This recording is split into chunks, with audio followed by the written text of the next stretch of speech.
guys, magpapaganda kami.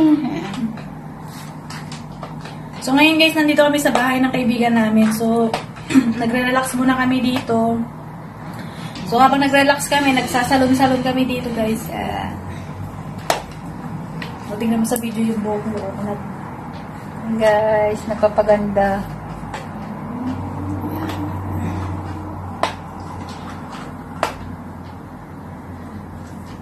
So, kaysa magpasalon kami, guys, may bayad doon, mahal. Kaya nga. So, dito na lang.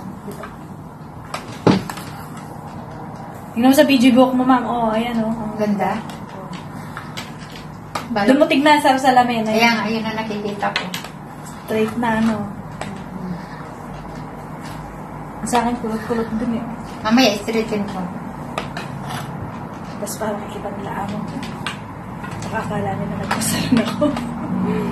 Sa bahay, mayroon akong ganito, yung binigyan ng amo ko. Kasi di ko alam yung bata niya sa bag. Di ko alam kung saan nilagay. Sana inanap mo sa kanya. Asa na Hinayaan ako magtanong. Okay ba binigay ng nanay niya? May karapatan na siya kuhanin. Hindi kasi ginagamit. Bigay sa'yo, wala na silang Ginagamit karapatan. niya. Ano. Ginagamit niya. Ginagamit niya pa, pero binigay sa'yo ng amo mo. Hinayaan ako ulit sa kanya.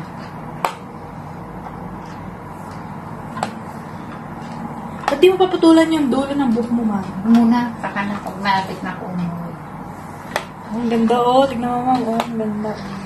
Nakikita mo dyan? Dyan sa video. Straight na, oh. Para kang nagpaano. Mayroon bang ganyan sa online? Oo, kaso nga lang.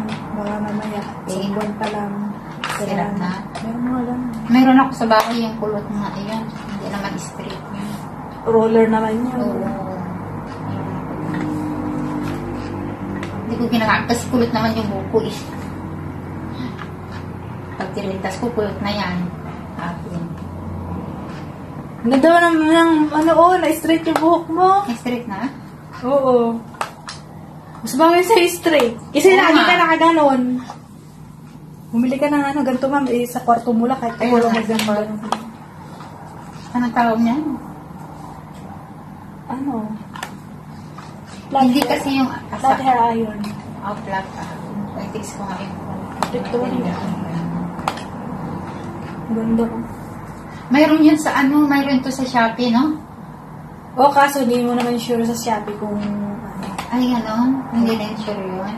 Ewan ko lang, hindi pa naman kasi ewan katras. Si Ma'am Christina, mahilig niya sa Shopee. Doon niya bumili ng ano, ng fake na, alam mo yun yung sombrero niya. Ay, yung Yung wig. Oo, doon niya bumili. Baka yung Shopee dito sa Singapore, okay naman. Hindi na Shopee sa Singapore. Sa Shopee natin sa Pilipinas. Kasi Shopee natin sa Pilipinas, minsan budol. Hindi lang Shopee, yung isa pa, yung Lazada, mayroon din budol.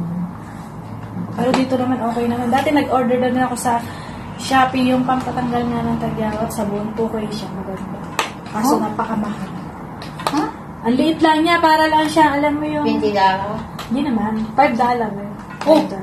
Alam mo noon, $5? Pero maganda siya. Ilang weeks mo yun? Isang buwan. Di ba, hindi pa, ang ganda na yun! Naka-order lang ako nung kasi wala sila amo, kaya ano, ginamit ko yung address nila. Ayaw nila?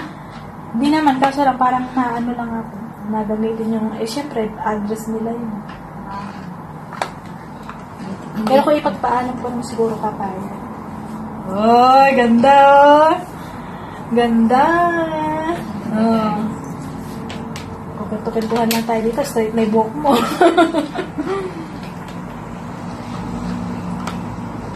Susuklay mo pa eh, kamay ko lang suklay na, o tingnan mo. Ay, ganda. O, diba?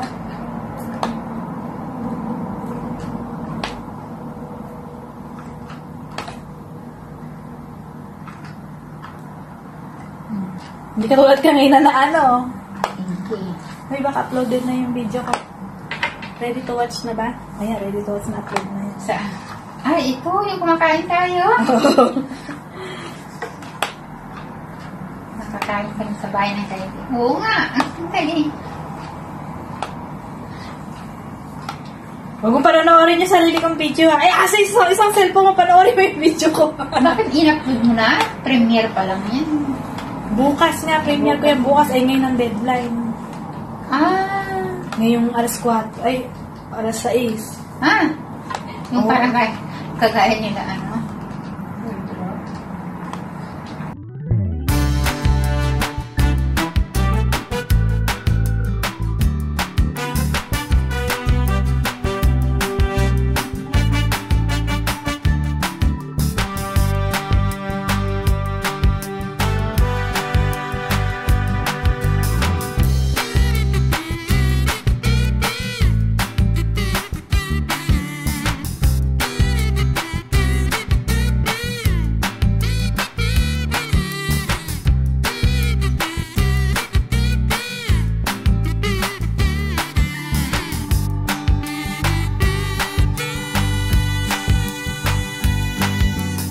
Hindi mo nag-live ka? Kanina naka-live. Bakit hindi ka nag-live? Saan? Ay, hindi nag-upload. Nag-upload ako eh. Nagpapay yan. Mabagay sa akin. Oo. Yung tao, tingnan ko. Ay, ganda, gagur! Haba ng book niya! Oo, mga camera, dito lang, no? Haba naman! Mabagay pala. Nagmukhang mayaman si Mama. Okay, meron ko dito. Oh! Chikwa na yan, chikwa na, chikwa. Oo, parang chikwa. Kaya sabi ng chikwa na siya eh, sexy pati. Oo. Ako kasi ni bagay eh. Sorry, baka ng Chinese. Ako kasi hindi ako bagay. Pag Ni hao, ni hao. Hindi ako pag pumayat ako. Hindi bagay, pangit yung dito ko. Kasi mataas ka. Hindi, maliit ka mo. Pangit ako. Pag nagpapayat daw siya. Pag nagpapayat ako, man pangit. Yung dito ko naman, parang tungkod. Pangit. Ikaw naman. Punta mo na ako dali. Impress lang ano. Sige, nakatawa mo ng gumala. Kaya ako talaga ako tutulog na lang yan. Hindi yan maghanap. Ay, hindi. Matagalin mo na cellphone mo at mag-vlog tayo. Sige, ikaw naman. Hi guys! Welcome back to my channel. So, naku-curious kasi ako dito sa kasama ko. Lagi dalang maraming dala. 2 bag, 3 bag. So, naku-curious ako kung ano mga laman ng bag niya. So, gusto ko lang malaman kasi di mapatahimik yung isip ko kung ano-ano ba yung laman ng bag niya. So, subukan natin i-bag grade yung kasama ko. Kasi tingnan mo naman ang dala niya, oh. Ilang bag yan, ma'am? 3. Iyan ang ibabag grade natin. Ayan. So, tingnan natin kung ano laman ng mga bag niya, guys.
So, yun guys, natapos na kami sa buong mag-araw. Ayan. So, hindi na ako nakapagpaalam dun sa bahay mismo ng aming kaibigan kasi, nagsusumba siya. So, salamat Ma'am Christina. Ayan, thank you so much pala sa pagtanggap at pagkapatuloy sa inyong bahay. So, sana maulit pa uli yung pagbisita namin dyan sa inyo.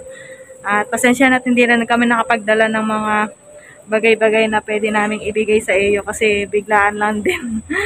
So, ayan. Thank you so much, guys. Hanggang sa susunod na video, guys. So, tomorrow is Monday. Balik normal days na naman as OFW. So, 8 hours lang kami dito sa labas na nag-relax, nagpahinga, yan, nag-bonding moments. So once a week lang kami nagkakaroon ng time mga magkakaibigan dito sa bansa.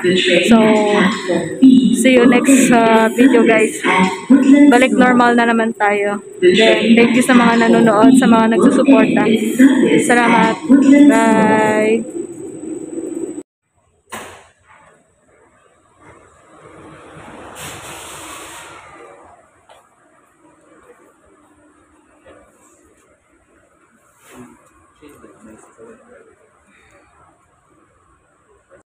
So yan guys, ginabi na tayo ng uwi. Yan. Napasarap yung tambay namin.